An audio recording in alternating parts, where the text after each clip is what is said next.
Hey everybody, this is Virginia with 13 Design. Thanks so much for joining me here for our Use What You've Got series of tutorials. In this one, we're creating table legs. So I got the idea the other day that I wanted to make a decoupaged table out of some things that I already had. These 4 table legs I've had for quite some time. I actually cut them off of an old table. They've got holes and imperfections, but they're definitely not unsalvageable, right? There's some drips in the shellac that was put on them previously. So these are all things that I need to deal with, but I hate to throw things away. And I thought, well, I could use these for my little round table, my little round decoupage table that I'm making. So a couple of tools that I will need to do this are a drill. Yep, don't be afraid. Tools are not scary, super easy. And I'm going to put a screw into the end of this spindle. I'll also need some wood glue. You can find this at any hardware store, and that's going to help create the screw end of our spindle leg. I'm going to get out my drill bits. Yep, this is my drill and my drill bits, and I'm going to look for one that will work with our screw. This will be for the hole that I'll drill into the top of the spindle and set our screw into the top. So I want it to be slightly larger than our screw. So you can see here that I'm choosing a drill bit that's just slightly larger than our screw, because I want to be able to put the head of the screw down in the hole and glue it in place. So here's a little tip. When I'm drilling in, and I want to make sure that the bottom of the hole is where the head of the screw will rest, I only want the hole to be about half as deep as my screw, because I want part of my screw to stick out so I have a way to screw my table leg into the tabletop. So I'm going to take painter's tape and I'm going to wrap it around my drill bit, and it's going to serve as kind of a stop line so that I know how deep to make my hole. And I only want it to be about half as long or half as deep as my screw. I can readjust it here. I didn't have it quite where I needed it, so I'm just going to readjust the tape. So that's, very easy to do. And as I'm sure you might notice, I'm kind of eyeballing it and just using the screw to measure. I could do calculations and math and all that kind of stuff. That's not me. I'm an artist, not a mathematician, and math is probably my worst subject. So I'm just going to eyeball it. That's how I do stuff. So I'm going to put my drill bit into my drill, and I'm going to get my table legs ready to drill. I'm just going to put them here on a paper towel so that it can collect all of the sawdust. And there's probably a safer, maybe easier way to do this. This is just how I'm doing it. So do it however you feel safest. I'm going to hold on to the table leg, and I'm just going to drill into the end with my drill bit that, again, is slightly larger than the head of our screw. So I'm going to do this with the first one, again, stopping when I get to the tape stop line, right? So these are requiring a little bit more pressure on the drill, so I'm pushing a little bit to get it to go in, depending on the wood that your table leg is made from. You may need to push a little bit harder. Some woods are harder. This apparently is one of them. So I'm just going to push it in and stopping every once in a while to check and make sure to see if I'm at the tape stop line yet. So as I'm doing this, you can see that the sawdust is collecting on the napkin. I'm going to just dump out the sawdust in the hole, and then you can see there's our hole. So I'm going to do this to the other 3 legs. I'm probably just going to go ahead and make 4 table legs, even though I only need 3, just in case one of them comes out kind of wonky. Nothing new. And that way I'll have an extra left to replace it with, and I'll still have 3. I'm going to clean up my mess, and then I'm going to get out the wood glue. There's many different kinds. I like to use whatever I have on hand. use whatever you might have on hand. I'm all about using what you have. So you can see the screw is going to sit down in here really nicely, and you can see that it sticks out the top the appropriate amount, so I'll have a way to screw it into the table. So I'm going to fill the hole with wood glue, not quite to the top of it, because I am going to put the head of the screw down in to the hole, and I want to make sure it stays nice and straight in there. And the next part is patience, right? I'm going to wait till it dries. So I'm going to do this for the other 3 table legs, and then I'm going to set them aside to dry. And I usually let them go about 24 hours.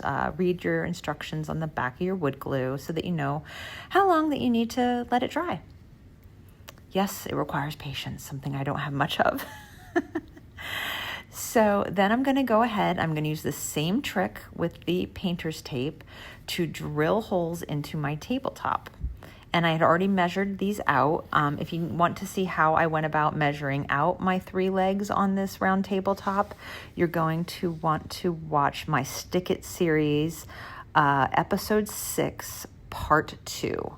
That'll show you my very unscientific way of figuring out how to measure for the holes and make sure that they're an equal distance apart. And no, it doesn't require any crazy math. I think just a little bit of division.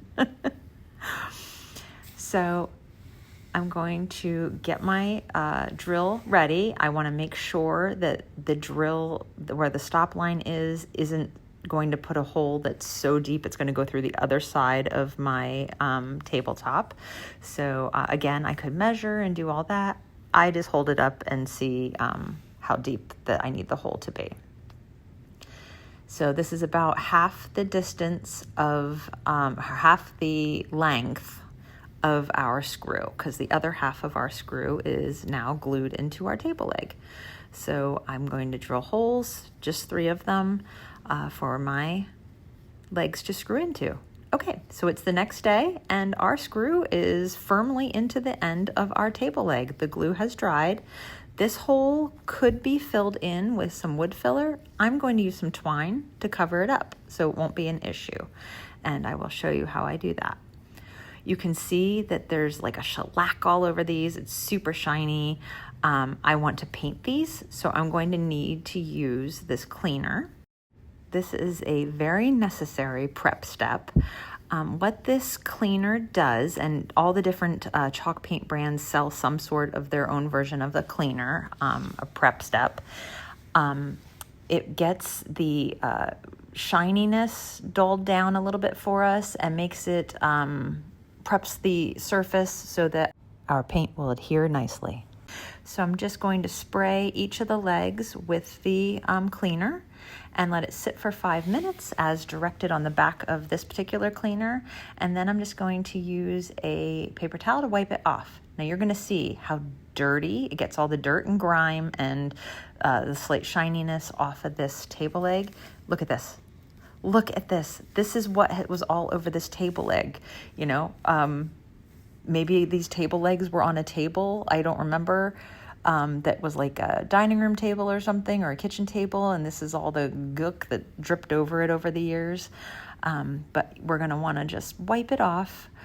This particular cleaner just requires that you spray it on, wait 5 minutes, and wipe it off. But look at the grime. If we hadn't cleaned this off, we would have painted right over it. So I'm just going to wipe it all off, and yuck, the grime, right? The grime. And I'm going to do this for all of the legs, get them nice and clean and all prepped for our chalk paint. Again, please do not skip this step. Super duper important, super, super important. I know that, you know, if you're like me, you have very little patience and you would rather just jump right in and paint. You will regret it later when your paint just starts scraping off. So always, always, always take the steps to properly prep. So here you can see a lot of the sheen and shine is gone. There's still a little bit, but a lot of it is gone. You could also scuff sand, but look at the grime. I mean, if we scuff sanded, we'd still have some grime. So let's get the grime off, right? Ew, grime. So again, I'm going to do this for all the legs, sanding down a little bit of the area where the hole is, just make sure it's nice and flat, and getting it all ready for our chalk paint or acrylic paint. You can use acrylic paint as well, but I prefer this particular brand of chalk paint. And I'm just going to paint them brown, and it's a matte brown, so I think that'll give it a nice clean finished look. So I'm going to take my brush and just work back and forth, getting in all the cracks and crevices of the spindle legs. I want to make sure everything is covered nicely. I'm going to start by painting the upper half of the leg because I need somewhere to hold on to. I'm going to let that dry, and then I will finish by painting the bottom portion of the leg. I'm going to start with one coat because I'm doing this nice brown color over top of a brown leg. There's a chance I won't need a second coat, but I almost always do a second coat just because it really gives it a nice finished look.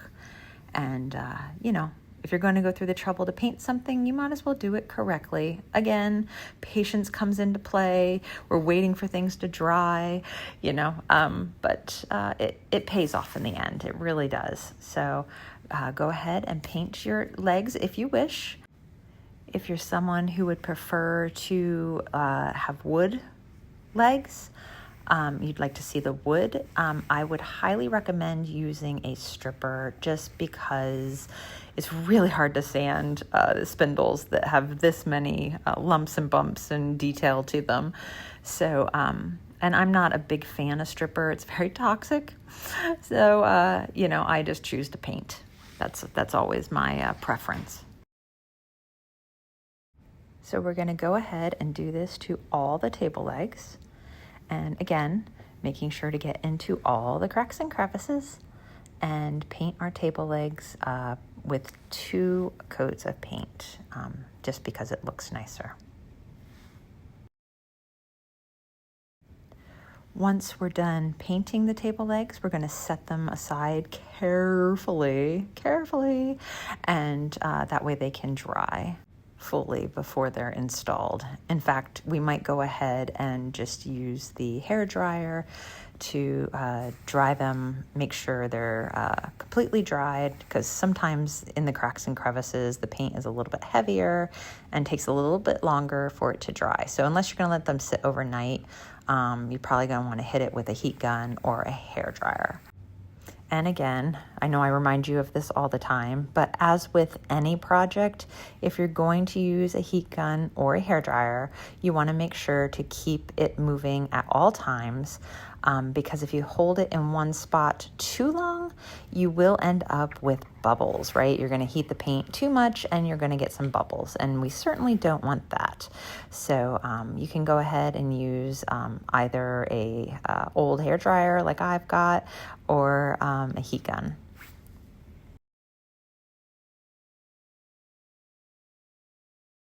Once we're done drying, we can move on to the next step. But again, just make sure that all the cracks and crevices are completely dry before we move on to the next step, because you don't want to smudge up or mess up your perfect paint job. I did forget to mention that we used our One of Them Girls decoupage papers for the Western look of our tabletop. Okay, so the next step involves a cover-up. No, we're going to cover our hole. Like I said, you could use wood filler and just fill it in and sand it down and paint over it and all that. But since we're doing a Western theme decoupage on the top of our table, I thought it'd be fun to kind of do the twine mimicking a lasso. So I'm using my hot glue gun, which I'm sure everyone has, and just putting a dot of glue here, and then I'm going to stick my twine to it, and then I'm just going to wrap it around just the center portion. I've decided to do. I don't want to do the whole leg. I'm just going to do the center portion, which will effectively cover our hole, our existing hole on our table leg here on our spindle. And as we go, as we're wrapping, I want to make sure that our twine is tight against the row in front of it. And just occasionally, I'm going to put a dot of glue to hold it in place. and just wrapping it around. You'll see once I'm done with this that it covers the hole and we never have to think about it again. So just a quick and easy way to take care of any imperfections on our table leg that we're reusing here. And of course, we're going to do this for all the table legs. We have 3 table legs that we're using. We're going to do it for them all. And when we get to the top, we're just going to snip it and use the hot glue and glue it in place to hold it. I'm so excited about how these are turning out. I think they're going to be the perfect complement to our tabletop. And I had everything on hand, so bonus! And of course, if you are a creative person, you may have another way that you'd like to deal with these existing holes in our table legs. You could even decoupage over top, use your imagination, your creativity. Like I said, but for mine, since I got a Western theme, I'm thinking lasso, right? A rope. So I'm just going to do this to the center portion of the legs.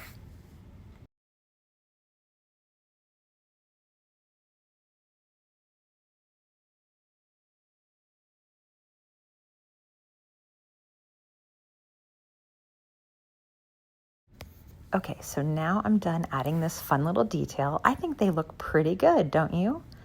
Now I think we're ready to move on to the next part, which is the installation. Yay!